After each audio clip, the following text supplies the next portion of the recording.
How do you feel about being conned, being used, being manipulated, being just worked like a piece of clay? Nobody likes that, right? Well, that's what's happening. A lot of us are being used as pawns by people on their chess game, where you are the little thing they're moving around. They're lying to you. These billionaires and multimillionaires, they've been holding wages artificially low. If minimum wage had kept up with the cost of living and the productivity of the American worker, it'd be $25 an hour now. Now you say, well, I make almost that much and I pay good. Yeah, but think about it. If right now you're making $25 an hour, what minimum wage should be, that means that you actually should be making $50, $60 an hour. Think about what type of lifestyle you'd be living right now if you're making $60 an hour. They've been cheating you. And when keeping wages low wasn't enough for them, they shipped your jobs overseas. And to keep you from recognizing it's them, they say it's those people, those people, those. They tell the white people, you're not getting it because of a DEI, and giving black people an unfair advantage. All they have to do is show up. They may have a worse education than you. They might have less experience, but because their skin is dark black, oh, they get the job. That's why you're being cheated out of a good paying job. No, that's not it.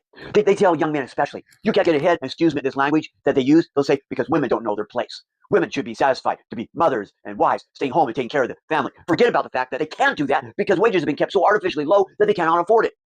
I believe that if someone is willing to work, they should be able to earn enough on one paycheck to support a family of 4 without having to go on the public dole. But because that's not the case, husband and wives often work 2, 3 jobs apiece just to make enough to keep their heads above water. And that's just part of their little, look here, look there. The other thing is they say is the immigrants. Immigrants are coming up here and taking your jobs away. No, it's because of these billionaires and multimillionaires and some millionaires that have been keeping your wages low so they can live in luxury.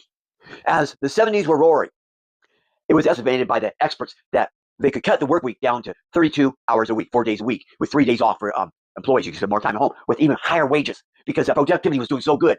Then Reagan got in and they began their move and they began suppressing wages. Why? Because the guys at the top said, even though we're rich, we want to have more and more. Why give it to these workers? Give it to us. And so they've been hoarding that money. But they know, being there's so few of them, there's so many of us, if we woke up to who was really behind it, they're in trouble. So they want you looking at the black people, at the women, at the immigrants, anybody but them. Wake up, friends. You're being manipulated, used, and being a pawn to some evil person who's consumed by his own selfish greed. Thank you. Have a good day.